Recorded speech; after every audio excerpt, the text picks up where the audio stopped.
Bueno, muy buenas tardes, apreciados estudiantes. Muy buenas tardes también a los docentes que hoy nos acompañan, que nos van a apoyar mucho en el chat y con intervenciones cuando lo crean conveniente.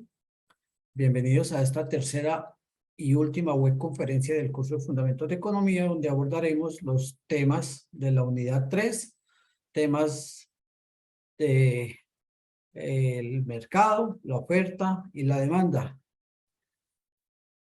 Haciendo una primera pregunta, ¿este tema a qué área de la economía corresponde?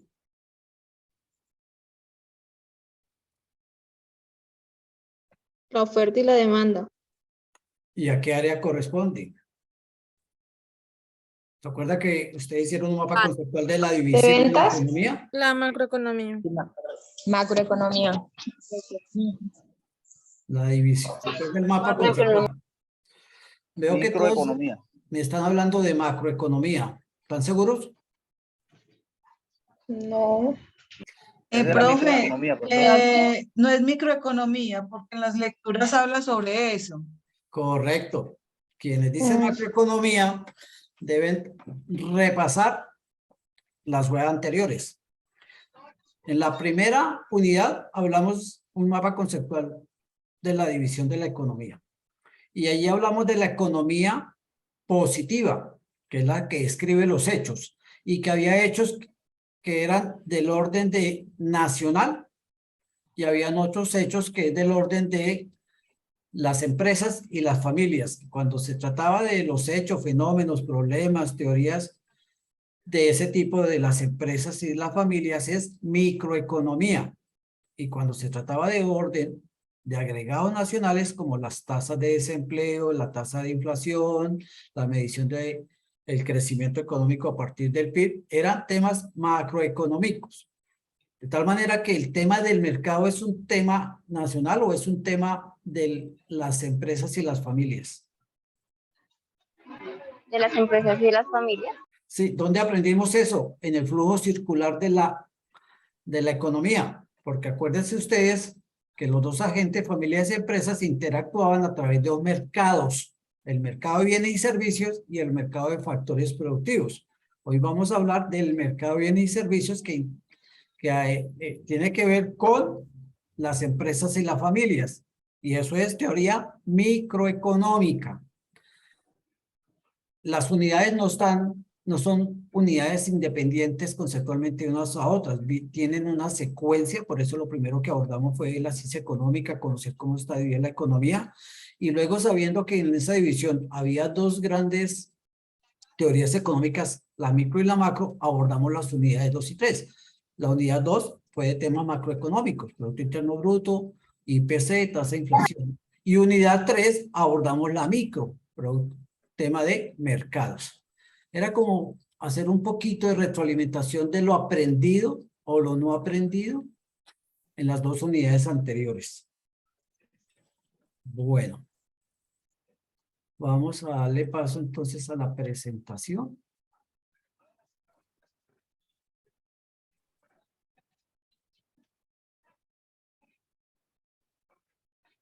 Por favor, me indican si ya la ven. Ya, profe. Sí, señor. Listo, entonces, ya lo sabemos, vamos a hablar del mercado, la oferta y la demanda. Sí, señor. Antes de iniciar formalmente, pregunté un poco sobre si ya habían ido abordando los referentes bibliográficos del curso y los materiales de apoyo. Algunos me dijeron que sí. Espero que ojalá la mayoría lo hayan hecho para que ya se hayan generado dudas de lo estudiado y de lo indicado en la guía para que podamos ir abriendo esos espacios de conocimiento a partir de esta web. Cuando llegan a la web y no han leído nada de nada, normalmente quedan muy confundidos, pero si ya han ido leyendo van a encontrar que los temas que han ido abordando en material de apoyo y en las lecturas de la bibliografía, ¿sí?, van a estar muy bien complementados con lo que les vamos a hablar hoy en la web. Y más aún cuando en los B-Learning y en la CIPAS ya aborden los temas de las tareas tal como las guías, los ejercicios, de manera mucho más clara, porque ya habrán comprendido todo lo conceptualización. Y les hablaba hace un momento que cuando hablamos del flujo circular de la economía, que es esa interacción entre familias y empresas, ¿sí?, que se da a través de unos mercados, es que empezamos a abordar y a conocer este tema microeconómico del mercado, que era este diagrama que ustedes ya conocen, quienes lo desarrollaron bien tuvieron su acertada calificación, quienes no tuvieron la retroalimentación en que había fallado ese aprendizaje. Bueno, antes de aquí, ¿cuáles son los actores de un mercado? Las familias y las empresas. No. Digamos que esos son los agentes que intervienen en un mercado. Pero en un mercado hay dos, digamos que actores, ¿sí? Están las ventas y demanda, profe. La oferta y la demanda. Oferta y demanda. Oferta y demanda. Perdón. La oferta y la demanda. ¿Quiénes representan a la oferta? Ahí sí de los agentes. Las empresas. Las empresas. Las empresas, Las empresas. porque son las que producen bienes y servicios. Es decir, cuando hablamos de oferta no nos estamos refiriendo a que encontramos en el mercado pague 2 y lleve 3.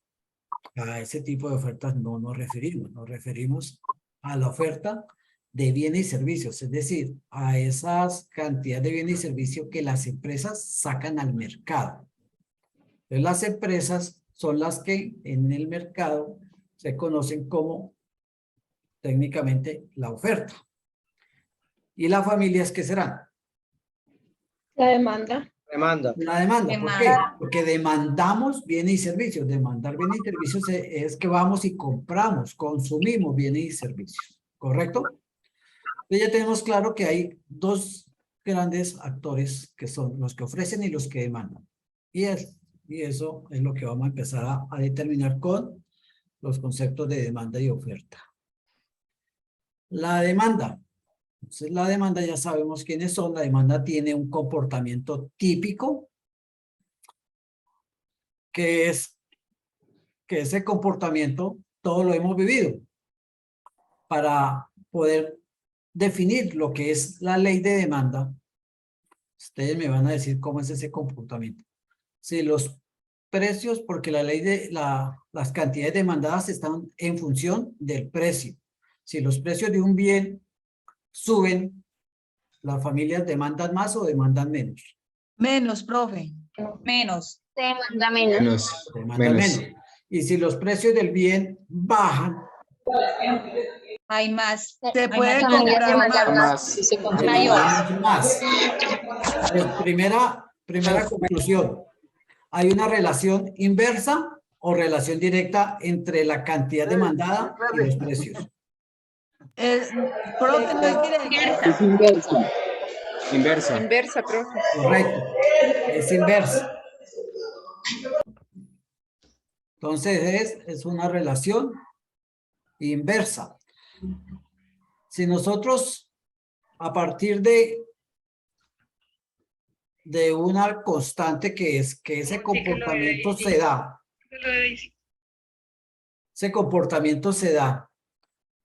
solamente si los demás factores permanecen constantes. ¿Cuáles son los demás factores? Ahora lo vamos a ver, pero son, por ejemplo, los ingresos, los gustos y preferencias, los precios de los bienes sustitutos y complementarios, de las expectativas. Ahora lo vamos a ver más en detalle.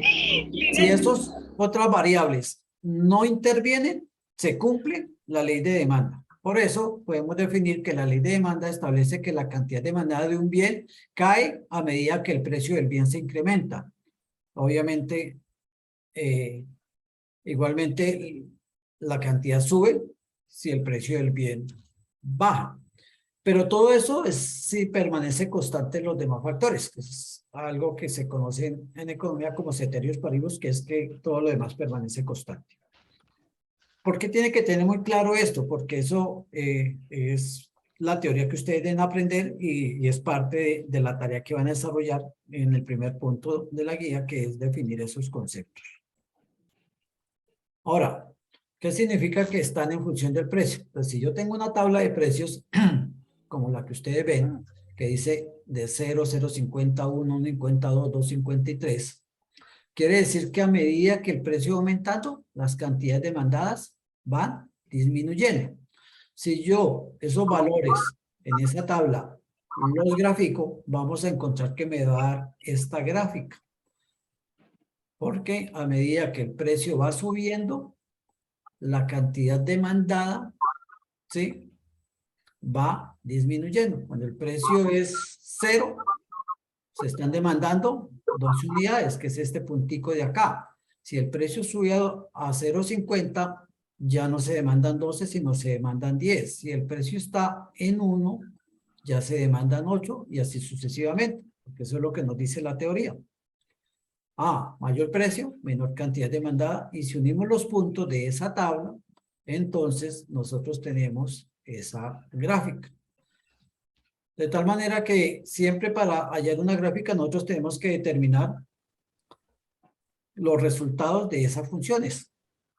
A partir de cuando hablo de funciones, me recuerda que estoy hablando de matemáticas, funciones algebraicas.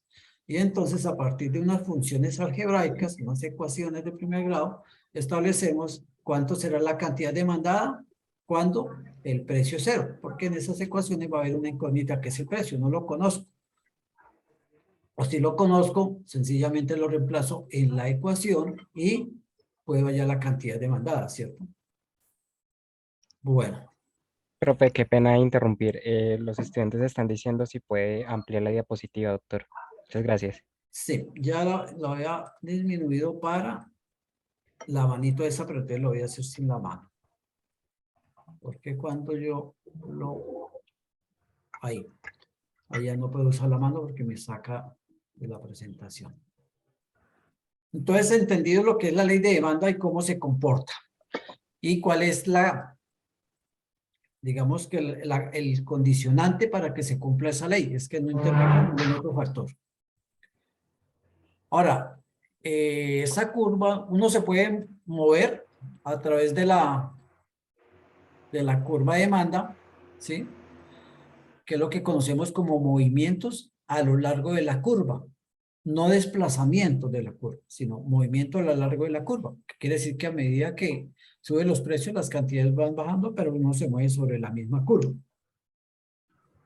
¿Cuáles son esas otras variables de las que habla la ley de demanda? Que dice que no deben intervenir para que se cumpla la ley. Mi príncipe, gracias, mi príncipe. Te amo. Ay, Dios mío. Por favor, cierren el micrófono. Solo lo abren si van a intervenir y luego lo cierran, por favor.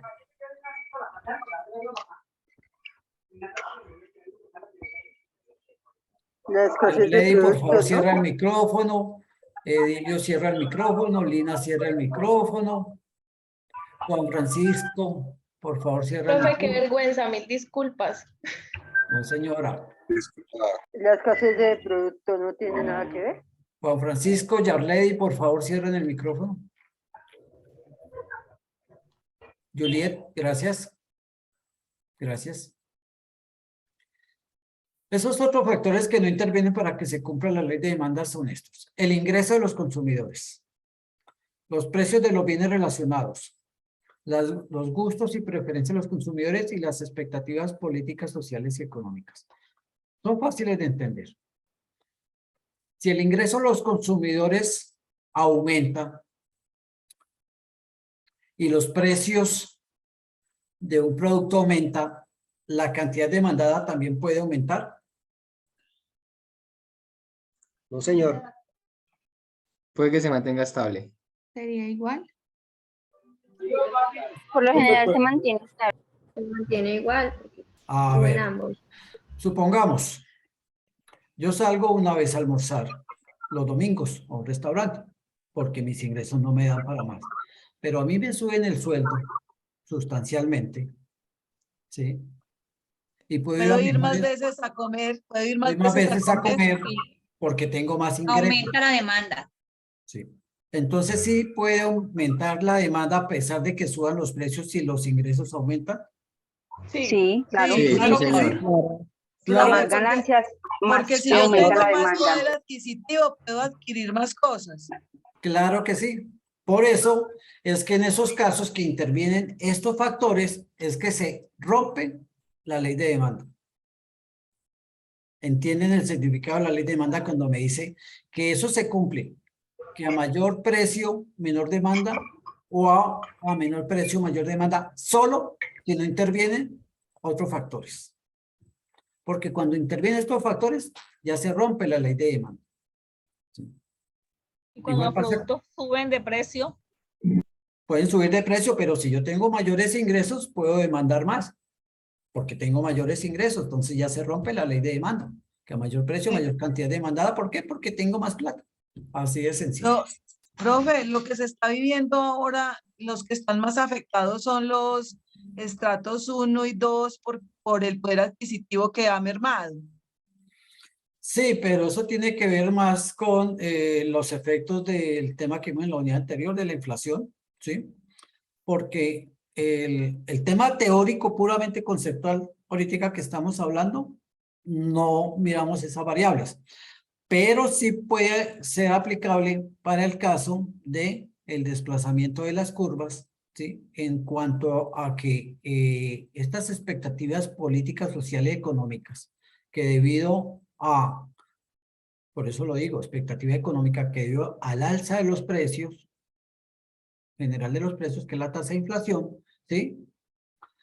Hacen que nosotros tengamos menos plata para comprar, porque hay un problema de una expectativa mundial de una recesión que ha llevado a que se impacten múltiples variables, la tasa de interés, la tasa de cambio, multiplicado por estas expectativas que hay, tanto políticas como sociales. Muchas, para explicar, por ejemplo, el mercado del dólar. El mercado del dólar es que el precio se forma por la oferta y la demanda. Si hay muchas personas demandando dólares como en este momento y poca oferta, los precios se disparan. Si hay muchas personas comprando aguacates y no hay aguacate suficiente, los precios se disparan.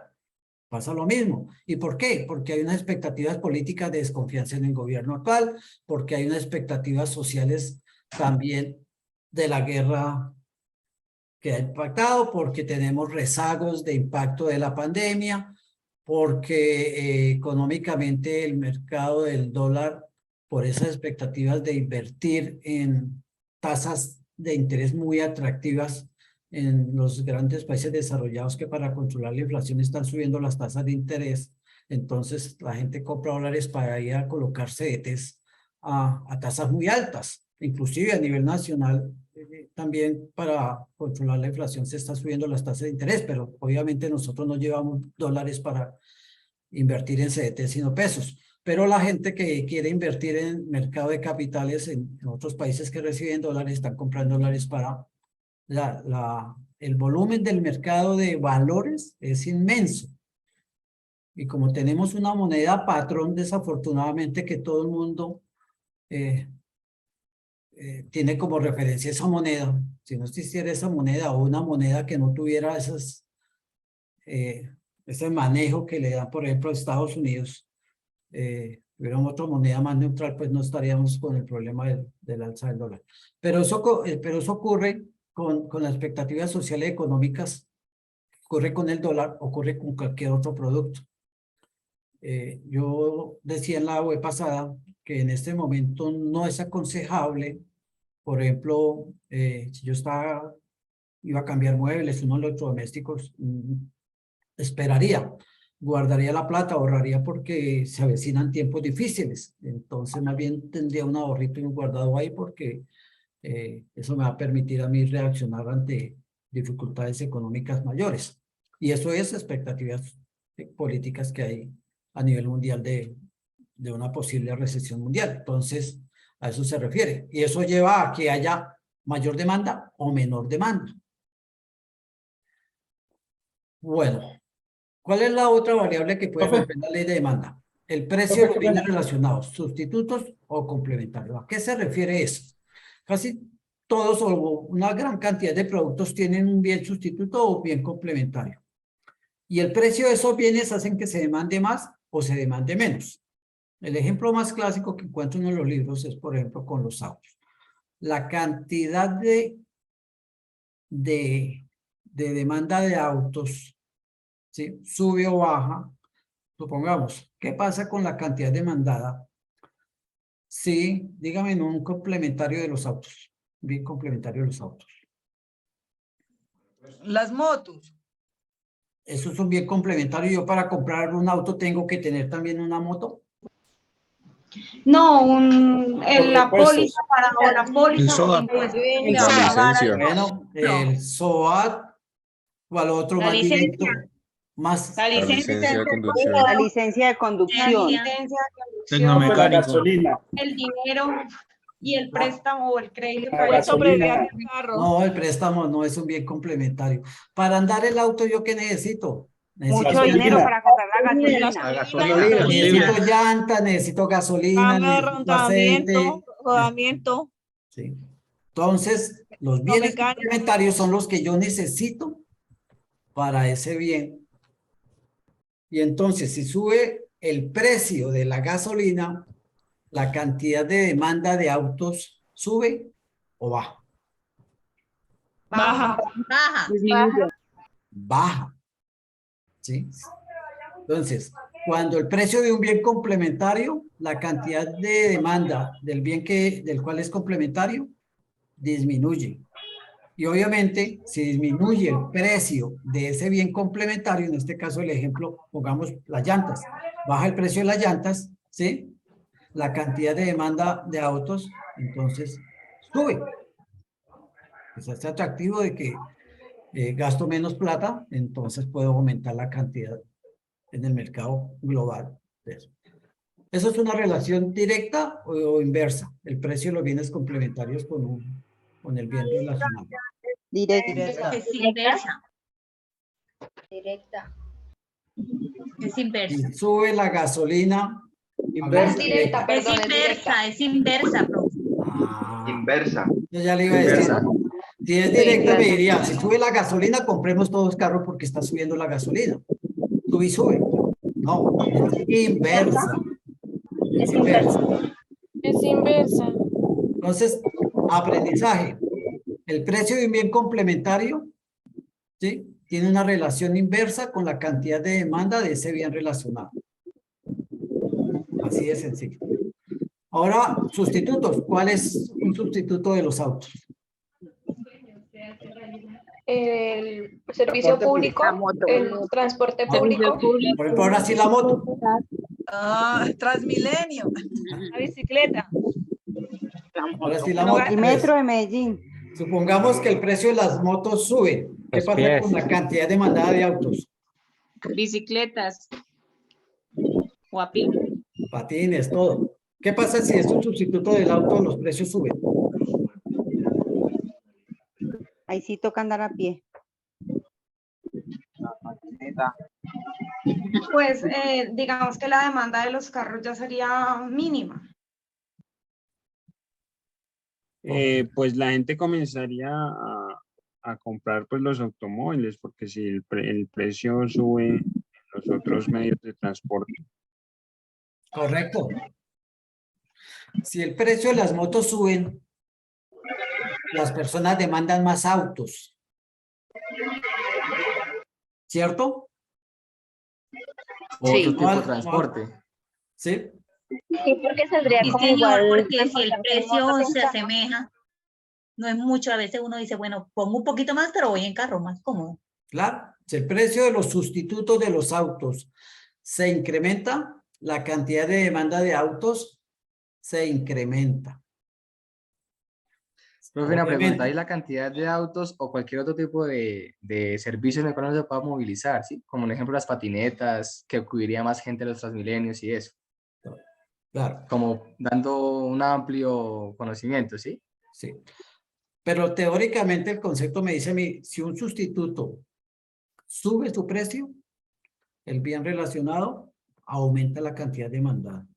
Si baja el precio, si baja mucho el precio de las motos, la cantidad de autos de la demanda, esa cantidad baja también, porque la gente compra menos, obviamente van a comprar la moto porque bajaron de precio. Hay que entender que aquí hay una relación directa. Si sube el precio de los sustitutos, aumenta la cantidad de demanda de ese bien relacionado. Relación directa. En cambio, en complementario, si sube el precio del bien complementario, disminuye la demanda del bien relacionado. Olímpica, sí. La tercera variable que determina la cantidad de demanda de un bien, cerremos los micrófonos.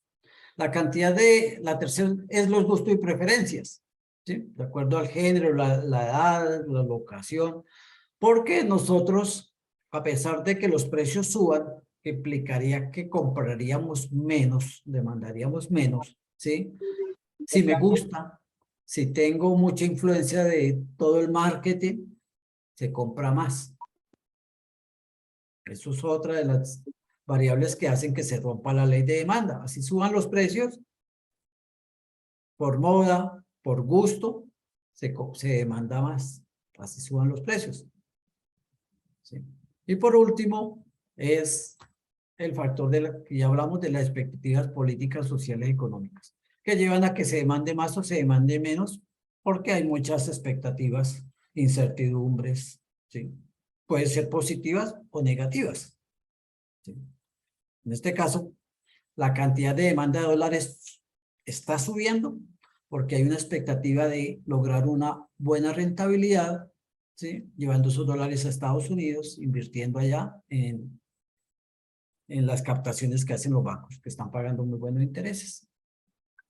Así de sencillo funcionan los mercados. Así de sencillo se desestabilizan economías. Bueno. Entendido la ley de demanda, los factores que intervienen para que se rompa la ley de demanda y se desplacen las curvas de oferta y demanda. Ustedes por allá en la guía, en la pregunta 3 del anexo de los ejercicios, hablan de que hay una situación de demanda y oferta inicial y que la demanda cambió con respecto a la inicial del punto 1 porque aumentaron los ingresos. Es esto, lo que vimos aquí. Y entonces se rompe el equilibrio del mercado y cambia la curva y cambia el punto de equilibrio, que es los temas que vamos a ver ahorita más adelante. Siempre que hablemos de cambios en la función de demanda o en la función de oferta, genera desplazamientos de las curvas de demanda o de la curva de oferta. Y esos cambios se dan por factores como estos, por los ingresos, por los precios de los bienes sustitutos, por los gustos o por las expectativas. Ahora vamos a ver si logro que esto pase.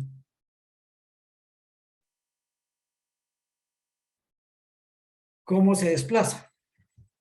Nosotros tenemos normalmente una curva de demanda.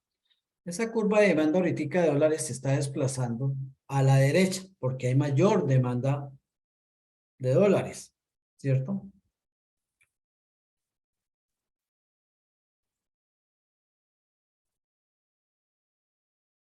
Pero si disminuyera en este momento las expectativas del mercado de algo y se demanda menos cantidad, la curva de demanda se desplazaría hacia la izquierda. Y eso es lo que se conoce como desplazamiento de la curva. Cuando ya tenemos una situación de equilibrio del mercado, es decir, tenemos una curva de oferta trazada que es totalmente contraria al sentido de estas curvas de demanda, vamos a ver que ese punto de equilibrio cambia el equilibrio del mercado. Ahora, dijimos que la oferta eran los empresarios, ¿cierto? Las empresas, que son las que sacan al mercado bienes y servicios. Entonces, ya devolver. Las cantidades de oferta, al igual que cuando hablamos de las cantidades de demanda, están en función del precio.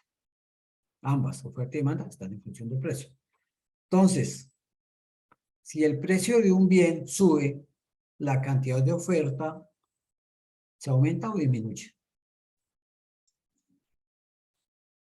Disminuye. Disminuye. Disminuye. ¿Sí? Disminuye, si baja, aumenta. Piénsenlo bien. Les doy. Aumenta la oferta. Producen más. Depende de la variable. Producen más. Porque están mejor porque ella aumenta la oferta. Aumenta según Depende de la variable. línea azul. No, no depende de nada. Si el precio de un bien que se está ofertando sube, la cantidad de ofertada de ese bien Aumenta. Producen más. Disminuye. Es Aumenta mayor. porque el producto quiere vender más. Aumenta. Es mayor, es mayor. Espere, por ahí alguien dijo que quiere vender ¿qué? ¿Alguien que quiere vender más? Claro. Correcto. Más caro. ¿Quiénes son la oferta? Las empresas. Las Yo empresas. soy empresario del calzado y los precios del calzado aumentan. ¿Me motiva a mí a producir menos calzado o a producir más? A producir más. Aparecieron las llaves, dicen por ahí. Si el precio Claro. de Yo quiero un más bien plática. Tengo que que invertir. está ofertando aumenta, la cantidad ofrecida también aumenta, porque el empresario quiere vender más porque el precio está aumentando, voy a tener mayores ingresos, el porcentaje mío de utilidad entonces al tener mayor ingreso va a mejorar, ¿cierto? Entonces eso es lo que significa ley de oferta. Ahí sería una relación directa. Sí. Y hay Precio una y- relación directa. Y lo que le da sentido a la curva de oferta, porque si también fuera inversa, las curvas serían paralelas la de oferta y la demanda, y eso no puede ser.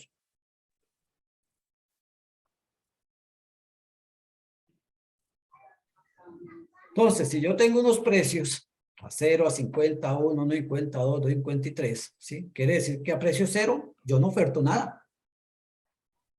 ¿Qué empresario va a ofertar productos si no le van a dar nada por su producto? Si el precio sube a 0.50, tal vez todavía diga no me convence, ese precio no me da para ofertar. Pero si ya está a $1, tal vez yo me anime a ofertar una cantidad. Y si voy subiendo y subiendo, yo me animo a seguir ofertando más y más, que es lo que acabamos de decir y acabaron de concluir ustedes.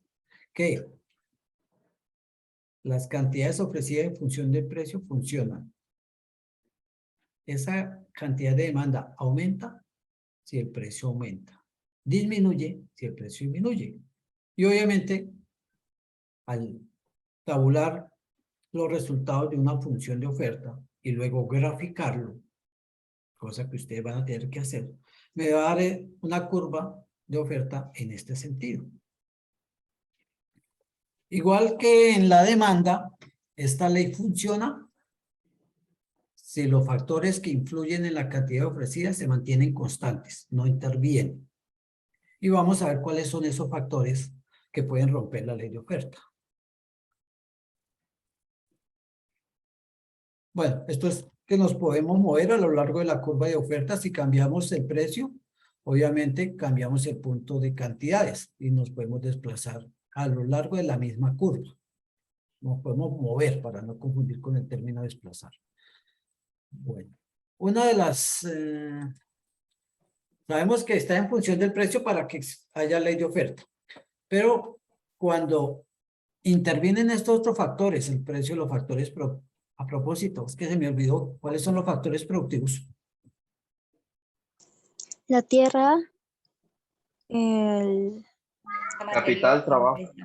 Sí. Los servicios públicos. No, servicio público. No. Las empresas. No. Aprendizaje. Tecnología. Unidad Tecnología. 1. El Ya Estado. dijeron que- obra. Materias primas. Los trabajadores. Mano de obra. se llama trabajo, la mano de obra. Capital, maquinaria y equipos. Sería la tierra, Tierra el trabajo. y la tierra. tecnología. Aprendizaje es la unidad 1. Tierra, trabajo, capital y tecnología son los factores productivos. Si el precio de estos factores productivos sube o aumenta, hace que las cantidades ofertadas suban o aumenten. Ahorita miramos. Lo mismo con las materias primas, lo mismo con la tecnología existente y lo mismo expectativas políticas, sociales y económicas, ¿sí? También hacen que la cantidad de oferta aumente o disminuya. Una incertidumbre política o social o económica, así que las cantidades de oferta. Y volviendo al dólar, ahora miramos cómo. ¿Qué pasa con el precio de los factores productivos? Alguien me dijo mano de obra, se conoce técnicamente como factor trabajo. Y es lo que quienes estamos empleados ofertamos a las empresas a cambio de un salario. En el mercado de factores productivos, eso lo aprendimos en el flujo circular. De tal manera, si disminuye el precio del factor trabajo, las cantidades ofertadas suben o bajan. Las cantidades Suben. Suben las cantidades. Suben las cantidades. ¿Por qué suben? Porque van a poder producir más o van a poder contratar más personas. Claro, porque le vale menos. La mano de obra. Disminuye los costos de producción porque la mano de obra vale menos y entonces yo voy a tener un mayor margen y voy a motivarme a ofertar más, ¿cierto? O puedo contratar más trabajadores que me salen más barato porque está más barato para producir más. Subo la oferta. Entonces, el precio de los factores productivos, cualquiera que sea, la tecnología, el capital, el trabajo, la tierra, si ese precio sube, ofertamos menos y si el precio baja de esos factores, ofertamos más cantidad, independientemente del precio del bien que estoy ofertando. Por eso es que hablo de que estos factores rompen la ley de oferta. Exactamente lo mismo para las materias primas. Si las materias primas suben, ofertamos menos. Si las materias primas, los insumos, bajan de precio, ofertamos más. Porque también va a disminuir el costo de producción. Con la tecnología, si yo adopto una tecnología de avanzada, una mejor tecnología, y el precio de esa tecnología me permite porque es menos costoso, ¿produzco más o produzco menos? ¿Oferto más o oferto menos? Produzco más, profe. Produce más. Oferta más. Claro. Porque los cambios tecnológicos me llevan a mí a ¿qué? A ser más eficiente en los procesos productivos. En la medida en que yo implemento tecnologías de cualquier tipo, ¿sí? Me va a mí a motivar a producir más. Para eso es la tecnología. Yo en algún momento les expliqué cómo por factores de tecnología Estados Unidos produce por hectárea de tierra 16 toneladas de maíz, pero por efectos de tener nosotros una tecnología a la cual no podemos acceder por múltiples factores, producimos apenas 8 toneladas por hectárea. Y entonces eso hace que entre más toneladas por hectárea, concepto de productividad, el precio por unidad o el costo por unidad sea menor. Por eso no podemos competir con muchos productos a nivel internacional. Caso del trigo también. Nosotros producíamos trigo cuando teníamos protección antes de la globalización de la economía hasta 1993. Quienes son de Boyacá, cerca de Tunja, cerca de Saboyá, de Nariño,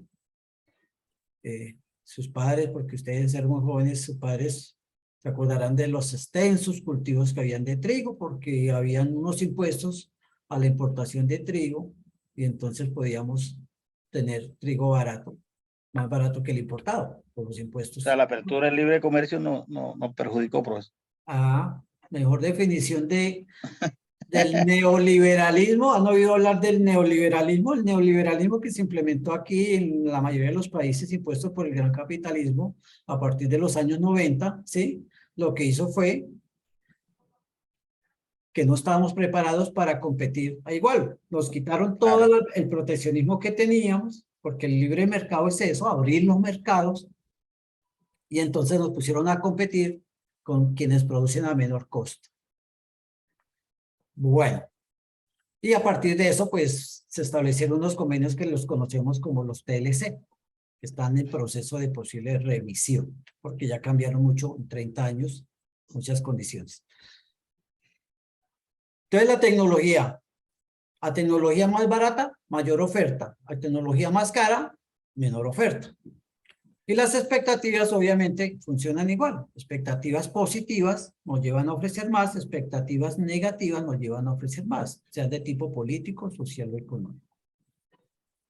Entendido cómo funciona la demanda, qué es la ley de demanda y cuándo es que funciona, cuando lo demás se mantiene constante, qué es lo demás, los ingresos, los precios de los bienes relacionados, los gustos y preferencias y las expectativas. Entendido qué es oferta, cómo se comporta la oferta, qué es ley de oferta, por qué se rompe la ley de oferta, qué lo rompen, estos factores que estamos viendo y entendido los conceptos. Profe, yo tengo una pregunta. Señor. Estos factores de oferta y demanda, o sea, para mí tiene que ver mucho con la inflación. Porque, pues, o sea, si usted me dice que a mayor ingresos, mayor oferta, ¿sí? Sí. Pero, o sea, como todos sabemos, no se puede producir dinero porque habría inflación. Seguirían subiendo los precios. Entonces, no habría como un punto de equilibrio, pensaría yo, no sé. O sea, ¿Pero qué produce la inflación? O sea, por eso, como le digo, profe, Una la expectativa inflación social. política y económica. Sí, pero digamos, si yo, o sea, yo no puedo, digamos, a todo el mundo aumentarle, digamos, los ingresos para que haya mayor consumo, porque entonces seguiría la inflación y seguiría subiendo los precios. Pero eso ya es una medida para tratar de solucionar la inflación, o sea, una política económica para tratar de aliviar la inflación, ¿sí? Mejorar los ingresos. Pero bueno, yo entiendo qué es lo que me quiere decir. La inflación. ¿Qué produce la inflación? Es una expectativa social. ¿Qué es lo que está produciendo en este momento gran parte del alza de los precios en nuestro país? Uno, la guerra, expectativa social. Ya vieron que esta semana se volvió a cancelar la salida de cereales de Ucrania. Rusia ya no dejó salir más cereales. Y eso obviamente nos afecta como insumo, por ejemplo, la soya, la torta de soya para la alimentación animal, para los concentrados. Dos, la posible recesión en Estados Unidos, que llevó a que haya una gran demanda de dólares, se subió la tasa de cambio, todo lo que importamos, a partir de que se está subiendo porque están escasos muchos productos también, entre otras cosas, por la crisis de los contenedores que creó China. Entonces tenemos problema de falta de insumos por la guerra, problema de movilidad de mercancías por la crisis de los contenedores, problemas de recesión en el mundo que demandan el dólar y sube la tasa de cambio y todo lo que importamos se pone más costoso. Todas esas variables, entre otras cosas, el invierno, causas internas como el invierno, ¿sí? Llevan a que se suban los precios y crea inflación. ¿Qué hacemos para la inflación? Tratar de controlarla. ¿Cómo? Subiendo las tasas de interés. ¿Cómo? Tratando de dar subsidios. ¿Cómo? Disminuyendo los aranceles a muchos insumos importados, como efectivamente se hizo a principios del año con todos los insumos de los agroquímicos, ¿sí? Pero lo que yo le quiero decir es que muchos productos, la oferta se dispara, ¿sí? Porque hay factores negativos como los que hablo, o la oferta, la oferta disminuye por esos factores, o la oferta aumenta porque las expectativas pueden ser positivas, mirándolo solamente desde el concepto, ¿sí? Obviamente cada caso particular de nuestro fenómeno y problemas, ¿sí? Hay que buscar el origen, por qué se está dando ese problema como estábamos hablando de la inflación. Teóricamente, mirar los casos particulares de que si hay problema positivo o negativo, teóricamente así funciona. Expectativas negativas desestimulan la oferta, menos oferta. Expectativas positivas hacen que aumente la oferta. Obviamente, eso causa un desplazamiento de la curva de oferta. Cuando la oferta aumenta porque hay unas expectativas positivas, disminuyen los precios de los factores, las materias primas, hay buenas expectativas, entonces la curva de oferta se desplaza a la derecha Pero como ocurre con muchas cosas actualmente, la curva de oferta se desplaza a la izquierda cuando hay expectativas negativas. Bueno. Ahora, vamos a mirar. Los mercados tienen un equilibrio natural. Los mercados tienden ellos solitos a equilibrarse. ¿Qué significa equilibrarse? Que hay un punto en donde a determinado precio, las cantidades que se demandan tienden a ser iguales a las cantidades que se ofrecen a partir del precio. Porque vimos por ley de oferta y por ley de demanda que a medida que los precios suben, por ejemplo en esta tabla de 0 a 6, las cantidades demandadas van disminuyendo, ¿cierto? Eso lo aprendimos hace un momento. Y que las cantidades ofrecidas van aumentando a medida que los precios suben. Y podemos ver una gráfica en donde podemos ver cómo se comporta esta curva de demanda y cómo se comporta esta curva de oferta, y podemos ver cómo hay un momento en que a determinado precio, tanto quienes demandan como quienes ofrecen están dispuestos a intercambiar las mismas cantidades, y eso es lo que se conoce como equilibrio del mercado o punto de equilibrio. ¿Qué es este? ¿Sí? A 3 pesos, tanto los que demandan como los que ofertan están dispuestos a intercambiar 15 cantidades. Ese es el equilibrio del mercado. Los mercados, cuando se desestabilizan, ellos mismos vuelven a buscar otro punto de equilibrio. Cuando ustedes ven el ejercicio, nos dan unas funciones de oferta y demanda y nos piden que haya el equilibrio y lo vamos a hallar. ¿Cómo lo hallamos? Hablé que teóricamente uno dice que las cantidades están en función del precio. ¿Qué significa? Que dependen del precio. Y cuando hablamos eso tenemos que calcularlo para hallar unos valores y poder graficar. Tenemos que calcularlo a partir de ¿qué? Pues de la matemática, y por eso ustedes ven que son ecuaciones de primer grado. Y en las ecuaciones tenemos una incógnita en común. ¿Cuál es esa incógnita en común? Tanto para la función de oferta como la función de demanda. ¿El precio? El precio. Por eso aparece P. No hay cantidad. No lo conozco. ¿Sí? Cuando yo tengo conocimiento del precio, puedo empezar a hallar las cantidades, porque reemplazo esta incógnita ya por un valor, pero primero tengo que hallar el precio. Si yo tengo dos ecuaciones de primer grado con la misma incógnita, ¿cómo descubro, hallo o calculo esa incógnita, el valor de la incógnita? La regla de 3. No. Igualdad. Igualdad. Cuéntame cómo es eso de la igualdad. Se trata de igualar las dos, la ecuación de la oferta y de la demanda. Correcto. ¿Dónde aprendió eso? Eso es en matemática básica, matemática, ecuaciones. Matemática básica de bachillerato. Todos. Sí, también se ve. aprendimos Sí, eso. se ve. Todos aprendimos eso. Lo que pasa es que lo hemos olvidado. Y entonces vemos dos ecuaciones y dice, ¿yo qué hago con eso? ¿Yo cómo resuelvo esos ejercicios? ¿Qué significará eso? Una P y unos números, y unas sumas y unas restas. ¿Qué significará? Porque olvidamos que hay unas cosas que llaman ecuaciones de primer grado, y cuando dos ecuaciones de primer grado comparten la misma incógnita, para descubrir la incógnita, sencillamente igualamos las ecuaciones. Ustedes ya... Profe, qué pena, es que precios a mí me dan en la guía, o sea, en el anexo son negativos. Entonces, la verdad, yo hice la tablita, pero a mí no me da igualdad. La igualdad no va negativo ni positivo. La igualdad es que cuando yo tengo una ecuación y la igualo a otra, sencillamente voy cambiando los términos hasta dejar solo el precio para que me dé un valor. Ustedes tienen material de apoyo. Es que la idea es que no me extienda mucho, porque ustedes tienen material de apoyo, que hay un documentico donde dice cómo hallar el punto de equilibrio. Y por eso van a complementar lo que estoy explicando con este material de apoyo, porque tampoco la web tiene como intención resolver el ejercicio.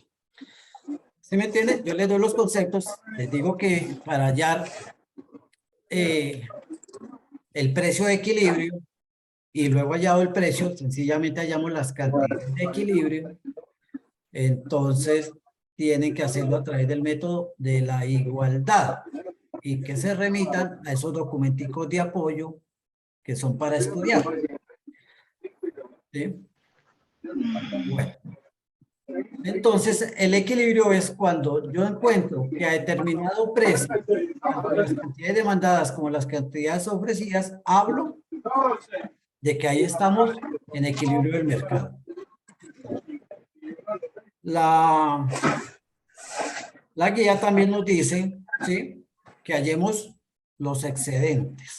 ¿Y qué son los excedentes? Si ustedes miran esta tabla, ¿sí?, cuando el precio es cero, ¿en dónde hay un excedente? ¿En el consumidor o en el productor?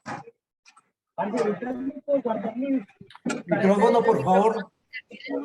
¿En el consumidor? El consumidor. Yo, Mauricio, Julia, micrófono. Si no van a hablar, por favor. Entonces, ¿dónde hay un excedente? Cuando el precio es cero. El consumidor.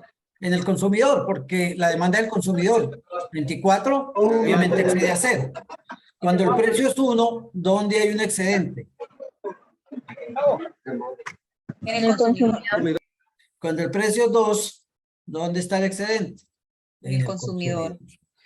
Entonces, por encima del punto de equilibrio, podemos hablar que hay un exceso de demanda, porque las cantidades demandadas exceden a las cantidades ofrecidas, para ir entendiendo el concepto. ¿Qué es el exceso de la demanda o el exceso del consumidor? ¿Sí? Es cuando por encima del punto de equilibrio las cantidades demandadas exceden a las cantidades ofrecidas. En este caso de la gráfica, entonces todo lo que está aquí por encima del 3, dentro del área que me forma aquí la curva de demanda, con lo punteado del equilibrio y con el eje de los precios, todo esto significa que es el excedente del consumidor, porque está por encima del punto de equilibrio, que es lo que acabamos de ver en la tabla. Ahora, por debajo del punto de equilibrio, ¿sí?, ¿dónde está el excedente?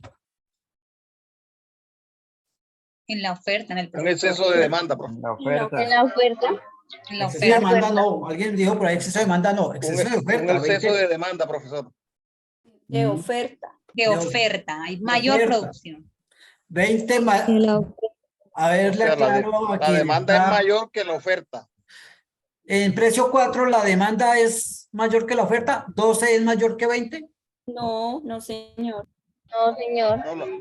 No, ¿Ya comprendió el que estaba diciendo que la demanda era mayor que la oferta? ok, profe, sí, claro. Sí. Cuando el precio es de 5, la oferta 25 es mayor que la demanda. Claro. Sí, señor. Y cuando el precio es 6, 30 es mayor que 6. Claro. Entonces, ¿dónde se da el exceso del productor o el excedente del productor? Por debajo del punto de equilibrio. Entonces, esta área que me encierra a mí, la línea azul de la oferta, porque estamos hablando de la oferta, ¿sí?, con el eje de las cantidades, con el eje de los precios y con la línea punteada. Para hallar ese excedente, yo podría, con las funciones que ya tengo, empezar a calcular precios en todos los niveles para ir sumando los resultados que me dé la cantidad demandada, ¿sí?, y sumarla, cosa que sería muy tediosa, muy larga, muy difícil para hallar el valor del excedente de la demanda, ¿sí? Entonces, ¿cómo lo puedo hallar? ¿Cómo puedo hallar el valor de todas las demandas de esta área? A propósito, por encima del punto de equilibrio, ¿qué área hay? ¿Qué figura es? Triángulo rectángulo. Un triángulo rectángulo, un triángulo de 90 grados. ¿sí? Entonces, ¿yo cómo hallo la suma de todas las demandas que sean dentro de ese triángulo? Base por altura sobre 2. Correcto. La fórmula.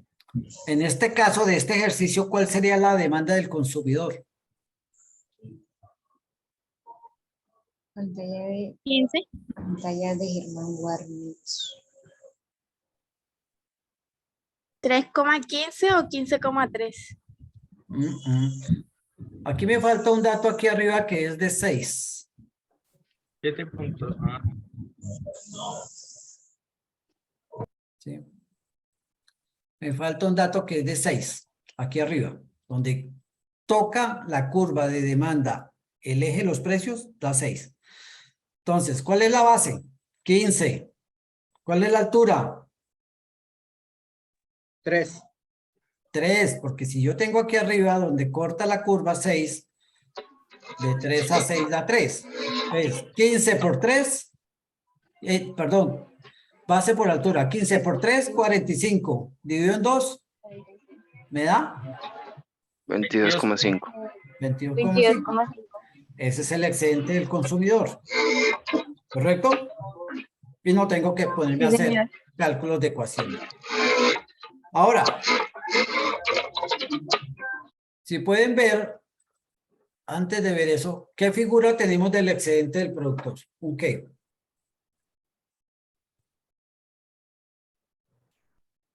Cuadrado. Un cuadrado. Triángulo. Ah, no, un triángulo. Pero no Triángulo, rectángulo también. triángulo, rectángulo. ¿Seguro? Triángulo, rectángulo. Trapecio. No, es un triángulo. Por allá, un trapecio. Trapecio. Un rectángulo.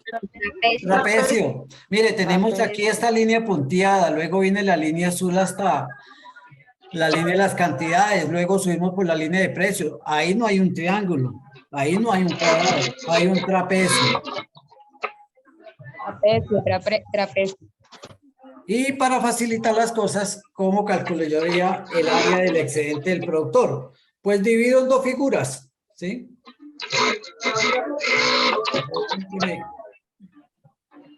Divido en 2 figuras. Divido un rectángulo y un triángulo. Y sumo las áreas de los dos. Yo ya sé que el rectángulo me va a dar lado por lado y el triángulo me da base por altura sobre 2. ¿Cómo voy a lograr yo tener las figuras para ya los excedentes que me piden el punto del ejercicio? Pues sencillamente yo tengo que hallar los puntos. Primero el del equilibrio, que esto sí es fácil. Lo primero que hago, hallar el equilibrio, precio de equilibrio y cantidades de equilibrio. Segundo, teniendo este punto, ¿sí? Cantidad y precio, entonces yo lo que tengo que hallar, ¿cuál es el valor del precio para la curva de demanda que corta el eje? ¿Cuál es el precio? Aquí que 6, ¿cómo yo lo hallo a partir de la ecuación? ¿Sí? ¿Podría apagar el micrófono que no le he entendido sinceramente?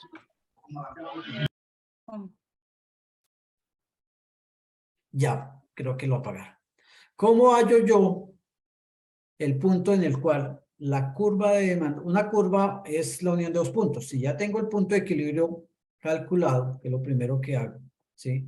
¿Cómo puedo hallar el otro punto para trazar la curva de demanda? Pues sencillamente tengo que averiguar cuál es el precio. Cuando la cantidad es 0, porque aquí siempre va a ser cualquier precio. Aquí donde está el 3 es precio 3, cantidad 0. Si siguiera subiendo, por aquí me daría 4 con cantidad 0, 5 con cantidad 0 y 6 con cantidad 0, ¿cierto? Y si estuviera aquí abajo, tendría 2 con cantidad 0 y 1 con cantidad 0. Cualquier punto que me dirija yo por acá es el valor de ese eje con 0 del otro, porque no me voy a correr ni un puntico. Si yo me corro 1 milímetro hacia la derecha de esa línea de los precios, ya tengo algún valor de la cantidad, pero cuando no tengo ningún valor de la cantidad es 0. Entonces, muy sencillo, matemática. Yo tengo una ecuación de demanda No conozco el precio, es incógnita, pero conozco la cantidad. Entonces, 0 igual, y sigo desarrollando la ecuación. Despejo P y me va a dar la cantidad. Correcto. Y ya he cerrado la línea de demanda. Porque encuentro el punto P sobre el eje y he encontrado el punto de equilibrio. Ahora, ¿cómo hallo yo el punto en el cual se corta la curva de oferta sobre el eje de las cantidades? ¿Cuáles serán las coordenadas aquí en 15? ¿Cuál es el precio y cuál es la cantidad? Bueno, la cantidad es 15 y el precio. 3. No. Sería aquí arriba. 3 sería aquí arriba, pero acá donde está el número 15 sobre el eje de cantidad, ¿cuál es el precio? 0. 0. Cualquier valor que yo me mueva sobre ese eje, el precio es 0, porque no estoy subiéndome ni 1 milímetro hacia arriba para que tenga algún valor de precio. Precio es 0. Entonces, en la ecuación, en la función de oferta, ¿sí? Yo tengo precio 0. Entonces, cojo la ecuación que dice que cantidad ofertada es igual a X cantidad más un valor y el precio. Yo sé que el precio es 0, me queda facilito encontrar la cantidad de ese punto donde se corta el eje de la oferta. Y ya tengo las dos figuras, las divido por el punto de equilibrio, por la línea punteada. Ya tengo la gráfica para hallar mi excedente del productor y el excedente del consumidor. Sí. Me adelanté un poquito a lo que deben ver en los e-learning, en lo que ustedes van a ver en la bibliografía, en los materiales de apoyo y todo eso de cómo calcular, cómo hallar los excedentes. Pero el concepto es, primero que deben saber, es que los mercados tienen un comportamiento de la demanda y la oferta en función del precio, que cuando tanto las cantidades ofertadas con las cantidades demandadas coinciden esa cantidad en un precio, se llama equilibrio del mercado, y que todas las cantidades que se demandan por encima del punto de equilibrio significan un excedente del consumidor, es decir, que los consumidores están dispuestos a adquirir más cantidad de la que está en oferta, y que por debajo del mercado, del equilibrio del mercado, las cantidades a ofrecer son más grandes que las cantidades que están dispuestos a demandar los consumidores. Y ese es el concepto que deben comprender. Ya eso lo podemos llevar a un ejercicio matemático, que es, a partir de hallar el equilibrio del mercado, nosotros podemos hallar o graficar, hallando los puntos que nos faltan para tabular los excedentes del mercado. Hasta ahí. Vamos punto 1, vamos punto 2.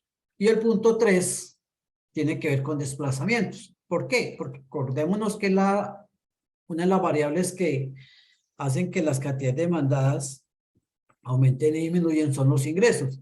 Y el ejercicio nos dice que manteniendo la función de oferta igual, ¿sí? Se presentó un cambio en los ingresos de los consumidores, lo que generó una nueva función de demanda. Y entonces que hallamos nuevamente el equilibrio del mercado bajo esas condiciones, ¿sí? Que lo grafiquemos y que hagamos un análisis de qué ocurrió cuando los ingresos aumentan. Hacia dónde se desplazó, por qué se desplazó, cuál fue el nuevo equilibrio con respecto al equilibrio inicial, porque ya lo hemos hallado. En el punto 1 hallamos el equilibrio inicial, entonces en el punto 3 vamos a compararlo con el punto 1, cómo fue que varió a partir de una situación que se dio de un aumento en los ingresos. Y vámonos para el tema de las elasticidades. Hay diferentes elasticidades que significan cómo responden las cantidades demandadas ante cambios en una de sus variables. Recuerden que las variables son precio, ingresos, también está que se mide la elasticidad cruzada, que es la que tiene que ver con los cambios en los precios de los bienes relacionados. Recordémonos, sustitutos y complementarios. Y se llama elasticidad cruzada. El ejercicio que ustedes van a desarrollar tiene que ver con la elasticidad precio de la demanda. Pero hoy vamos a explicar los otros conceptos porque son importantes que los conozcan. Ahora, sabíamos que y además desarrollamos un ejercicio en el cual una variable se presentó que es el aumento de los ingresos, ¿sí? Y ya se hace que se desplace.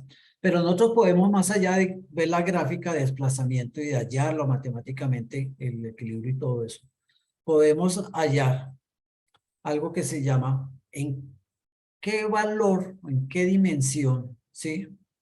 Se presentó esa cantidad demandada en relación con la variación en el precio. La de los ingresos es para calcular la elasticidad ingreso de la demanda. Pero la que estamos hablando es la elasticidad de precio, que es la primera variable que define las cantidades demandadas. ¿Cómo entendemos la elasticidad de precio de la demanda? Pues que es la variación porcentual de una variable con respecto a la variación porcentual de otra. En este caso, la variación porcentual de la cantidad demandada en relación con la variación porcentual de los precios. Y eso nos determina que cuando nosotros calculamos esas dos relaciones, la variación de las cantidades demandadas en función de la variación de los precios, nos va a dar un resultado numérico, cuantificable, que si es menor que 1, vamos a decir que ese producto tiene una demanda elástica. Que es igual a 1, vamos a decir que es rígida o proporcional y se conoce como unitaria, y que si es menor que 1, esa demanda será inelástica. Para efectos prácticos, porque ahí está la fórmula, ustedes la van a aplicar de acuerdo con el ejercicio. Para efectos prácticos, ¿cómo funciona eso? Ustedes por estos días están en los almacenes, los últimos días como de ofertas. Ya viene la temporada de decembrina y en diciembre nadie hace ofertas. Y dicen, toda la tienda con el 50% de descuento, ¿cierto? O con el 30%. ¿Sí?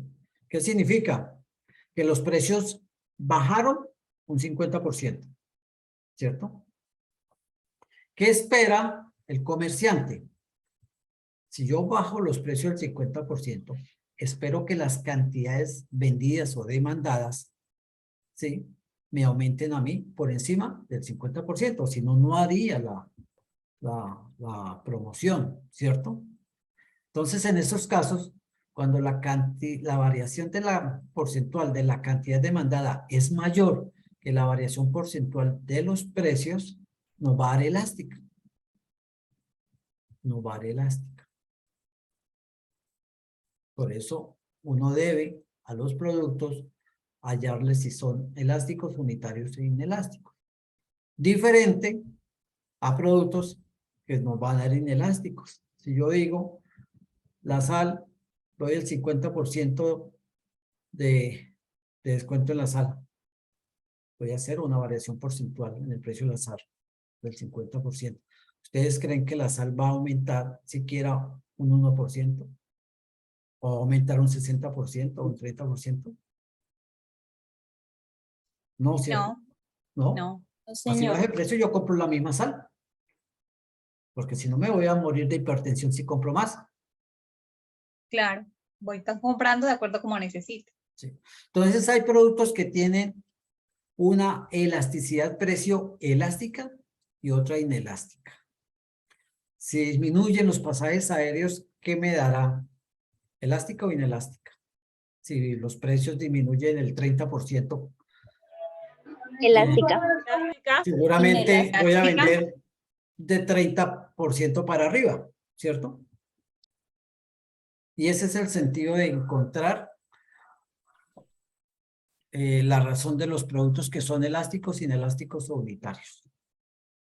Y es medir esa variación porcentual en que de la cantidad demandada con relación a la variación porcentual en el precio. ¿Cómo la hallo? Ustedes en el ejercicio tienen unos precio 1, cantidad 1, una cantidad inicial, un precio inicial, es decir, que a tal precio se estaban vendiendo o demandando tantas cantidades y que el precio bajó o aumentó en tantas cantidades y eso hizo que la demanda aumentara o disminuyera en tantas cantidades. Lo que tienen que hallar es cuál es la variación porcentual de ese precio y cuál es la variación porcentual de la cantidad para aplicar esta fórmula. Entonces, si yo digo los precios que estaban en 100 y bajaron a 50, estoy diciendo la variación porcentual del precio es 50%. Y si la cantidad demandada que yo antes tenía era de 1000 y ahora es de 2000, estoy diciendo la variación porcentual de la cantidad fue del 100%. Y ya con eso hallo el valor. Y digo, es elástico. Así de sencillo. Pero si no, si yo me enredo con hallar ese porcentaje de variación que se puede hacer a través de la regla de 3, entonces utilizo esta fórmula, que es cantidad 2, que es la cantidad demandada resultante de la variación, menos la cantidad 1, que es la cantidad inicial que había en el mercado, dividido en la cantidad 2 más cantidad 1 sobre 2. Y lo mismo con los precios. Precio que yo varié, es el precio 2, con el precio que tenía inicial, lo resto, y lo divido en el precio final más el precio inicial sobre 2. Si quiero, puedo hallarlo por cualquiera de las dos fórmulas, con las variaciones porcentuales de cantidad y precio, o puedo hallarlo con los valores absolutos de cantidades y precios. Y ese es el concepto de elasticidad de precio para el ejercicio 4 del anexo, que nos habla de elasticidad de precio de la demanda. La renta, que es el ingreso, también se puede medir. De hecho, cuando yo cambio los ejercicios periodo a periodo, a veces coloco elasticidad de precio, a veces coloco elasticidad de ingreso. Y la elasticidad de ingreso, porque nosotros sabemos que cuando aumentan los ingresos, y lo hablamos bastante, las cantidades demandadas pueden aumentar. Hablamos por allá de la salida los domingos al restaurante. Entonces yo también la puedo medir para saber si hay productos que son sensibles su cantidad demandada a cambios porcentuales en los ingresos. Y lo mismo, la misma fórmula, hallo la variación de la cantidad demandada sobre la variación porcentual en la renta o ingresos. O lo hago con valores absolutos con esta otra fórmula. Cantidad demandada resultante menos la cantidad inicial sobre cantidad inicial y ingreso, el cual me aumentó, menos el ingreso inicial sobre el ingreso inicial. Pero esto no me da ya elástico inelástico unitario. Esto ya tiene otra clasificación. Quiere decir que si el valor que me da de medir la elasticidad de ingreso es menor que 0, estoy hablando de bienes inferiores. Pero que si es mayor que 0, estoy hablando de bienes normales. Pero esos bienes normales pueden ser, si están entre 0 y 1, de primera necesidad. Y si es mayor que 1, entonces hablamos de bienes de lujo. La manera como podemos clasificar dependiendo de que hayamos hallado primero el valor de las elasticidades. La oferta también se puede medir y se mide de la misma manera, porque yo puedo variar el precio y eso me da como respuesta, perdón, puedo variar el precio y eso me da como respuesta una variación en la cantidad ofertada y la puedo medir. Variación porcentual de la cantidad ofertada sobre variación porcentual en el precio. Bueno, y también nos va a dar que ese producto desde el punto de vista de elasticidad de precio puede ser elástico e inelástico unitario, igual que como medimos la de la demanda. Esta es una tablita que finalmente nos resume un poco. Ahí también está la elasticidad cruzada a la demanda, que es la que tiene que ver con sustitutos y complementarios, como podemos ver ahí en la característica en ese tipo de elasticidad. Yo espero mañana en la mañana descargo la grabación, la paso a mi canal de YouTube, genero el enlace para compartirles a todos ustedes y a los estudiantes. Hay 242 estudiantes de los 3170 que hay más o menos, de tal manera que para ustedes que asistieron, quieren volver a repetir la web, yo les comparto el enlace, les comparto esta presentación, ¿sí? Igual lo harán sus docentes, y para que los que no asistieron también tengan la oportunidad de de verla. Es un recurso que ayuda mucho. Espero que haya sido claro, que haya sido orientador. Sin embargo, van a tener la oportunidad de complementar todo lo que hemos hablado hoy con los otros recursos, con B-Learning, con el recurso del CIPAS. Pero sobre todo, que en la medida en que ustedes vayan avanzando en los puntos de la guía, los vayan socializando, presentando a sus tutores en los foros de aprendizaje. Eso es fundamental. Si yo nunca le digo al docente cómo voy, sino sencillamente creo que aprendí. Creo que por ahí es. A pesar de haber estudiado mucho, ni siquiera ven las web ni nada. Y se aventuran a lo que más o menos creo que es, según lo que leí. ¿Sí? Pues entregan un trabajo y se ponen a que el trabajo no sea perfecto. Pero cuando yo cada punto le digo al docente, mire, ¿cómo voy? Y me dejo orientar y me dejo corregir. Y voy corrigiendo y aprendiendo. En un proceso de estudiante docente, cuando llegue la hora de entregar el trabajo, lo llevo ya prácticamente evaluado por el docente. Ha hecho un proceso de aprendizaje, estoy presentando una evaluación con unos resultados de todo lo que aprendí de la mano del docente. Entonces les recomiendo mucho. Presenten los avances, déjense en orientar, asistan a los recursos, más allá de los 50 puntos que le dan la asistencia a los 3 B-Learning, este va a tener 20. Más allá es para orientar el aprendizaje.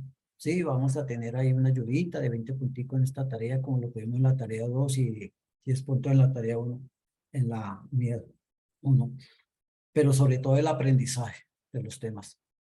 Que finalmente, más allá de las calificaciones, lo que yo necesito tener en mi crecimiento académico, que es el aprendizaje de temas. Y este tema de la economía es muy apasionante. Este tema de la economía nos permite comprender mucho de los fenómenos, problemas, noticias que día a día vemos, su comportamiento, nuestra afectación que tenemos por esas redes y es aprendiendo economía. Lean muchas noticias económicas, miren muchas noticias económicas, cuestiónense, pregúntenle a sus tutores sobre aquello que no aprenden, a compañeros. Pero aprender economía es muy bonito, porque es que somos agentes de la economía, estamos aportando a la economía. Estamos interactuando con los otros agentes de la economía cuando pagamos impuestos, cuando compramos bienes o servicios.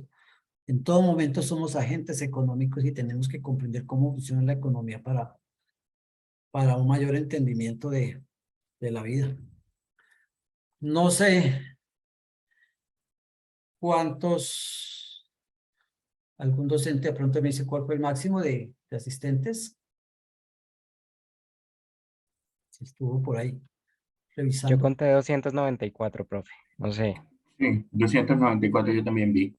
Máximo, listo, perfecto. Gracias, es un dato que me piden a mí en la universidad, entonces, como no estoy pendiente, siempre lo solicito. Estamos una pregunta? todavía con algo de tiempo. No sé si quieran algún docente participar, algún consejo, alguna orientación. Sí, doctor Gerván, para los estudiantes que ha pasado anteriormente 3 precisiones que les hago en los CIPAS y en el B-Learning. Una. Si quieren pueden prender cámaras. ¿Perdón? Si quieren pueden prender cámaras. Ok, gracias, doctor, ya la prendo. No me deja prender la cámara, dice que es porque el hospedador lo detuvo. No sé, yo no veo. ¿Nadie? Tampoco, no. Pero bueno, entonces me presento. La cámara. No me dejó prender la cámara, mi doctor. Bueno, entre las 3 precisiones, una, se trata de, independiente de que usted estudie economía o no, de no mecanizar la economía, sino de entenderla tal y como los conceptos que dio nuestro director del curso hoy. 2, por favor, no sirve solo colocar resultados, hay que colocar el procedimiento, porque muchas veces colocamos resultados en los trabajos y eso no nos da ninguna exactitud de que usted entendió el tema y lo realizó. Y lo otro, por favor, no pegar imágenes de gráficas. Haga las gráficas como más le favorezca. No sé si le favorezca con una aplicación, con Excel, o si le favorece a mano también. Entonces, por favor, esas 3 precisiones siempre les hago a mis estudiantes y en los B-Learning. Muchas gracias, profesor Roberto. Profesor Germán, muy buenas noches. Profesor Javier, buenas noches. Gracias, muy amable. He estado atento acá al chat, pues tratando de responder algunas preguntas de los estudiantes. Entonces, las precisiones que me gustaría hacer son las siguientes. En cuanto a la webconferencia, está solicitando listado de asistencia. Les recordamos que para las web no se diligencia ningún formulario de asistencia. Segundo, también veo por allí que preguntan que si da puntuación. Las webconferencias no dan puntuación, solamente los e-learning. ¿Listo? Sí. Y tercero, algunos estudiantes veo muy preocupados por la solución de los ejercicios. Si bien es cierto, como lo decía el profesor Germán, pues debemos tener unos conocimientos previos muy básicos de matemáticas. Personalmente con mis estudiantes, si están acá, pues no se preocupen que esos temas los vamos a abordar en el CIPAS y en el e-learning. Y luego obviamente también se comparten los enlaces de la grabación. Muchas gracias, mi profe. Sí, señor. Yo espero mañana ya en la tarde tener para dar respuesta por ahí al chat, el enlace de grabación. Asistan al e-learning, inscríbanse si no se han inscrito en cada zona. Es muy importante, el e-learning les va a ayudar mucho, van a tratar ya mucho más puntualmente cada una de las tareas de la guía. Igualmente a los CIPAS, aunque no den puntos, también es una oportunidad de aprendizaje, de interacción sincrónica con su tutor. Revisen las fechas que ellos les están compartiendo invitación a CIPAS, tanto a CIPAS como a e-learning. Estamos ¿a cuántos días del cierre?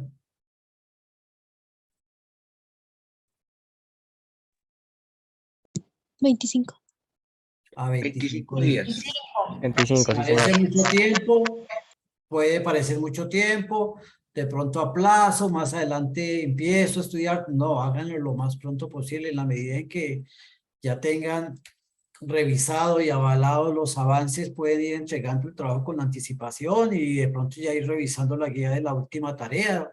Cuando menos piense ya se nos está cerrando. De hecho, estamos muy menos de mes y medio porque el periodo se acaba totalmente el 11 de diciembre. O sea que estamos a 1 mes y 9 días de terminar totalmente. Si alguno de ustedes no ha presentado la tarea 2 o la tarea 3, háganlo por favor. Hablen con el docente, escríbanle, indíquenle las razones por las cuales no han podido y pónganse al día. Todavía tienen tiempo para presentar esas tareas atrasadas. La verdad es que estoy algo preocupado porque esta tarea 3, más de 1.500 estudiantes no la presentaron de los 4.100 y pico que tenemos y eso me dejó muy preocupado. ¿Por qué pasará? Que están abandonando el curso a mitad. Apenas completamos el 50%. Entonces, por favor, señora. Profe, una preguntita, de pronto puede hacer por el internet, que por lo que ha estado lloviendo, no, en partes no hay internet, es muy complicado por el internet, de pronto es por eso. Recuerden una cosa, ustedes pueden bajar la guía, el material de apoyo, no siempre tienen que estar conectados a internet. Entonces trabajen en sus equipos, normal que desde que haya luz pueden trabajar en sus equipos porque ya han descargado la guía, el material de apoyo, ya han podido estudiar y cuando ya tengan los avances ahí buscan el espacito para conectarse en línea y presentar los avances en el foro y estar pendiente de la retroalimentación. Señora. Es que a mí la nota del trabajo anterior me aparece en el de este.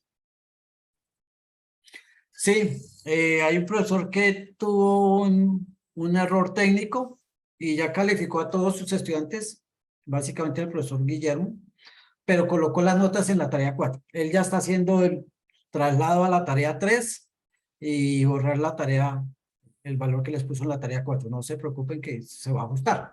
Él está en esa tarea. ¿Por qué se programan web y leen a la misma hora? Porque hubo una descoordinación en las zonas en cuanto que de pronto no conocían cuándo estaba programada la web y programaron el e-learning. Básicamente son 2 zonas, sin embargo tienen réplica Sin embargo, también se les informó que si lo preferían, asistieran al B-Learning hoy y vieran la grabación de la web. O si asisten a la web, entonces asisten a la réplica del B-Learning. Sí. Profe, ¿y mañana no es B-Learning Permítame. a las 6:30? Es que depende de la zona. Estudiantes, para los estudiantes de la zona centro Bogotá, Cundinamarca, mañana tenemos el B-Learning a las 6:30 de la tarde. Avanzaré más rápido en los conceptos para poder darles unas buenas instrucciones en los ejercicios. Gracias. Yo sé que hay muchos estudiantes de las diferentes zonas. La zona Amazonía Orinoquía tiene B-Learning el 12 de noviembre y el 17. La zona Caribe tiene el 12 de noviembre y el 18. La zona Centro Bogotá, Cundinamarca, como lo dijo el profesor Roberto, tienen B-Learning mañana y el 17 de noviembre. La zona Boyacá tiene B-Learning hoy y la réplica el 5 de noviembre. La zona Oriente, que es conmigo el B-Learning, tienen el 5, que es el sábado, y nuevamente el otro sábado 12. La zona Sur, que tenía B-Learning, con la profesora María Isabel mañana, ella lo aplazó, creo que lo va a hacer el viernes y tiene réplica el 10 de noviembre. Pero en las mismas zonas centro-sur, que está el profesor Giovanni y el profesor Javier, tienen B-Learning el 4 de noviembre y el 11 de noviembre. La zona occidente tienen B-Learning hoy, pero programaron una réplica, la profesora Sandra Patricia y la profesora Winnie, una réplica para los que asistieran hoy a la web, no pueden asistir hoy al B-Learning.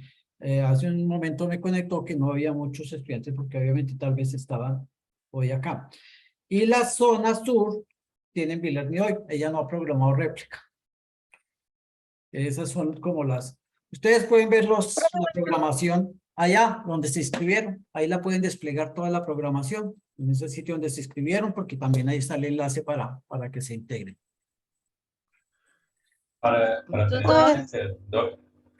Me dicen que en la zona Caribe no han habilitado B-Learning. Claro que sí. Acabo de decirle cuándo son los B-Learning. Tiene que inscribirse. Ahí debajito del nombre del curso, cuando entra a la plataforma, se inscribe y ahí están. Una vez se inscriba, está en la programación. Entre otras cosas, para asistir al B-Learning tienen que inscribirse. Ahora, si tienen el enlace porque alguien se lo facilitó y no se han inscrito, no se le va a poder poner los puntos, porque no los vamos a encontrar en el sitio donde se califican los puntos de B-Learning. Allá solo vamos a encontrar los que están inscritos. Pero también deben asistir, no vale solamente con inscribirse, deben asistir y llenar el registro de asistencia. Si nosotros descargamos ese listado de asistencia y no lo encontramos, así estén inscritos, no vamos a poder ponerle, porque es la evidencia de que asistieron, ese registro de asistencia, pero no vamos a poder ponerle los puntos. Profe, una preguntita. En caso de que uno no se haya registrado en la asistencia, ¿cómo hace uno para registrarse? Porque durante la sesión del B-Learning el docente les facilita el cuestionario de registro de asistencia. Entonces, No, o sea, para registrarse uno o sea, para quedar registradas, a que poder acceder a los puntos. Es que en veces mandan los líneas a los correos y no aparece uno inscrito en los B-Learnings. Hay tres cosas que debe hacer el B-Learning. Uno, inscribirse. ¿Sí? Cuando se inscriben, automáticamente nos va a aparecer un listado dentro de la plataforma nosotros. Dos, asisto. Y asistiendo y poniendo atención y aprendiendo, en algún momento el profesor me dice, hagan el favor y llenan el cuestionario de registro de asistencia. Lo lleno y ya quedé registro de asistencia. Porque el docente después baja ese listado de los que se inscribieron y con base en eso coloca los puntos porque los encontramos. Pero lo primero que debe hacer es inscribirse. Inscribirse. Y asistir y llenar la asistencia y inscribirse. Alguien me pregunta que si ya se acabó la web. Estamos resolviendo dudas e inquietudes. Todavía tenemos unos 15 minuticos más. Perdón, doctor Germán, con respecto a los bilingües, también es importante para poder cruzar los listados y poner los puntos que diligencien la evaluación del mismo bilingüe. Sí, señor. O sea, que los estudiantes evalúen el bilingüe. A veces ponen la asistencia y no ponen la evaluación y no se pueden cruzar los puntos y ellos no evalúan cómo fue el bilingüe. Claro, para nosotros es muy importante que nos califiquen, nos evalúen. Eso nos permite mejorar, mirar qué aspectos ustedes están proponiendo. ¿Dónde me inscribo? Veo por ahí varios que dicen, ¿dónde me inscribo? Cuando entre al curso, antes de picar ahí para entrar al curso, ahí dice inscribirse al B-Learning. Ahí se puede inscribir en el curso. Ah, profe, pero es que en algunas materias no aparecieron así, solo en poquitas. ¿Sabe por qué? Entonces, por eso Porque me preguntaba. no todas las materias tienen B-Learning, solamente tienen los cursos de primera matrícula y algunos que son muy complejos. No todos tienen B-Learning. Para este que sí Sí, tiene pero B-Learning, sí se inscribe. Ah, ya. Sí, no, y no que esto también me han, o sea, me han llegado líneas de las otras materias, pero no me apareció para inscripción, porque por lo menos la de fundamento me apareció para inscribirme. O sea, esa sí me pude inscribir, pero en las otras materias yo dije, pero raro, porque también la misma preguntaba, porque es que decía que una compañera también le pasó lo mismo, que no la dejaban, o sea, no le dio el link para poderse inscribir. Entonces estábamos diciéndole al tutor para los puntos, entonces dijo que si no estábamos inscritos no nos pasaban los puntos. Entonces nosotros quedamos, ¿y cómo se inscribe que nosotros no vimos? En la plataforma, cada curso que tiene B-Learning tiene el espacio para inscribirse ahí debajito del curso. Si no tiene es porque ese curso no tiene B-Learning. Tiene CIFAS, pero no B-Learning. Todos tienen CIFAS, todos, pero no todos tienen B-Learning. Ah, bueno, gracias. Sí. Profe, ¿Alguien más? disculpe, hágame Una pregunta. Sí. Lo que pasa es que yo trabajo los sábados y pues yo pertenezco al CEAP de Vélez y pues el B-Learning, si no estoy mal, es para el sábado 5 de noviembre. ¿No hay Ajá. alguna manera? O sea, pues los puntos, pues no es que me interesen mucho los 20 puntos, pero sí, pues me interesa es como la explicación que van a dar. No sé si pues haya manera. ¿Quién es su tutor? ¿Cómo es tu nombre? Yani Michelle Díaz.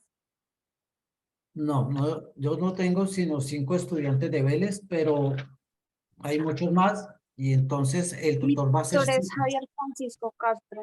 eso, hay que estar pendiente del CIPAS del profesor Javier. Segundo, el profesor Javier la puede orientar vía Skype en cualquier momento que de los horarios que él publicó en la agenda, ¿sí?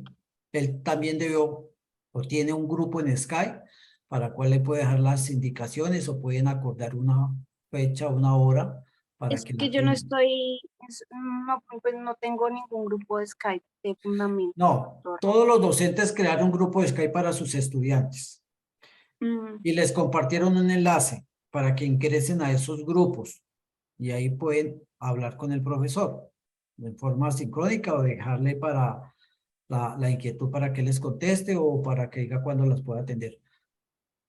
Ah, vale, tutor. Pero ellos, lo que pasa es que a veces los estudiantes no revisan el correo interno porque cada uno de los docentes abrió un grupo Skype, les escribió a los estudiantes y les dijo, mire, esta es la dirección del grupo Skype para que se integre. Entonces, le puede recordarle al profesor que le envíe nuevamente el enlace del grupo Skype. Pero todos tienen grupo Skype abierto, todos. El tema de hoy, alguna rápida evaluación muy complejo.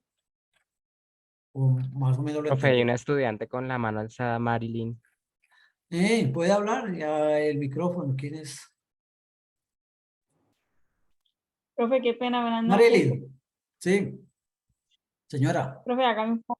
Es que el profesor, creo si no estoy mal lo que estaba hablando ahorita, él dijo que mañana tenía encuentro Belirne. ¿Qué posibilidades hay de pronto que yo mañana pueda ingresar a ver la charla de él? Porque la verdad sí me interesa. Es que yo tenía ahorita a las 7 un encuentro, pero por cuestiones de conectividad se canceló.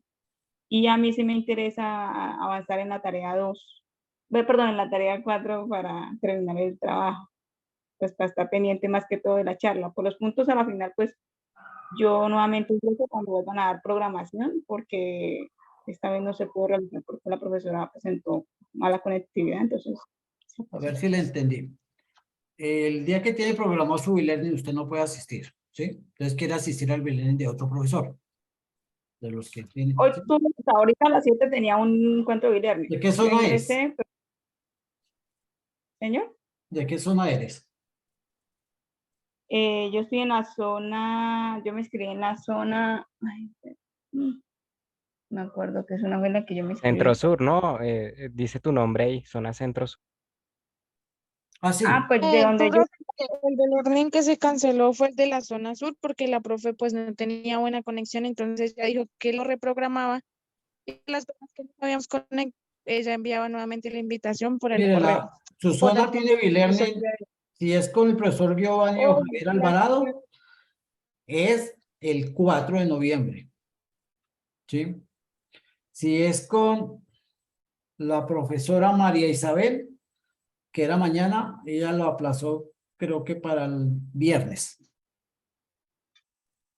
¿Sí? Doctor, es que la profe Carol canceló la que estaba ahorita por problemas de conectividad de zona sur. Ah, la profe Caro. Y bueno, yo creo que ella les va a escribir a todos los de la zona sur para fijar otra fecha. Sí, eso nos dijo. Sí, listo.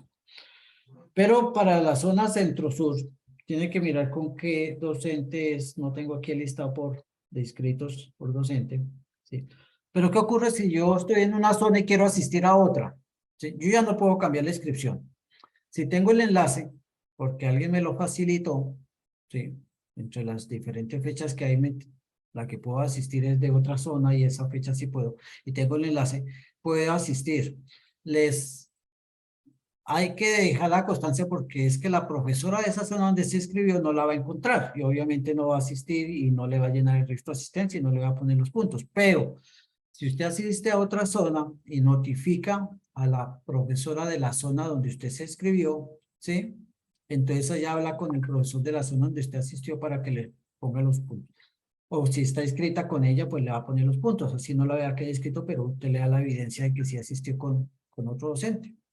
Y finalmente uno la va a poder ver en el listado de registro de asistencia. Pues si uno cambia de zona para asistir, tienes que notificarle al docente donde se inscribió que por motivos de tiempo, en esa fecha y hora, yo no pude asistir, pero asistí en el de tal zona. Y ella verificará, y como está inscrita, le va a poder poner los puntos. Pues, los buscados, favor. Sí.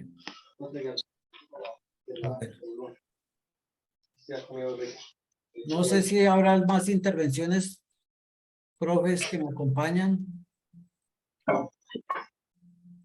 El de Manuel tampoco. No. Este es empleado. Profe, yo. Cuéntame. Es que el profesor dice que no presentemos imágenes de las gráficas, pero bueno, yo hago la gráfica en Excel, pero él pues le tomo un pantallazo y lo pego en el Word, porque y si no, ¿cómo?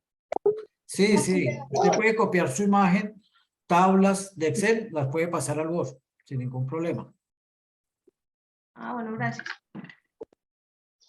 Porque eso no es copiar la imagen, es trasladar la imagen del Excel al Word sin que se les configure. Es muy fácil.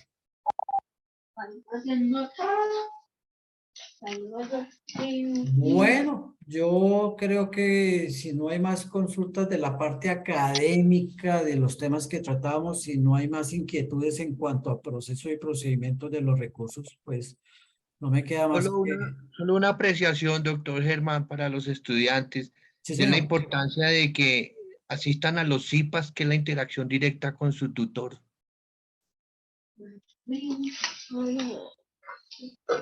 Ya, el asistir a los CIPAS es el tutor que lo evalúa a usted y que lo realimenta, entonces pues van a obtener mejores resultados. Claro, claro. Pues muchas veces el docente que hace el e-learning de mi zona no es mi tutor. Entonces, yo puedo asistir al CIPA que sí es mi tutor. para orientaciones, para pedirle, resolver inquietudes. Entonces, los CIPA son muy importantes. Afortunadamente, las personas privilegian el B-Learning al CIPA por lo de los puntos, pero el CIPA, esa interacción que tengo yo sincrónica con mi tutor es mucho más efectiva.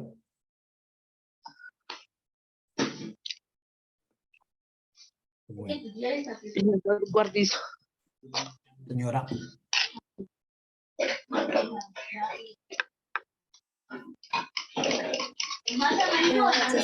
Bueno, compañeros docentes, muchas gracias por su acompañamiento, por el apoyo. Estudiantes, muchas gracias por asistir. Recuerden las sugerencias que le hemos hecho, los docentes, y que le he hecho yo. Trabajar, estudiar oportunamente, presentar los avances, estar pendiente de las retroalimentaciones, asistir a CIPA B-Learning, revisar todo lo que les mandamos, material de apoyo, revisar la bibliografía, en lo posible asistir a las conferencias, webinar que también los invitamos, que son muy interesantes. Y no me queda más pues que desearles una feliz noche. Muchas gracias, profe, que tenga buena noche. Gracias. Muchas gracias, doctor Germán. Excelente. Buen Muchas cumpleaños. gracias. Buenas noches para Hasta todos. luego, Doctor, que buenas estén bien. noches. Buenas noches, gracias. Gracias. Profesor Germán, muchas gracias. Muchas gracias, estudiantes. Buenas noches. A ustedes, profes, por el apoyo y por la presencia.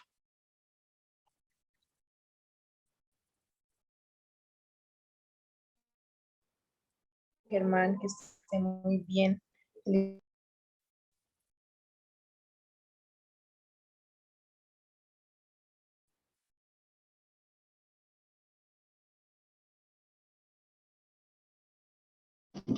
Muchas gracias.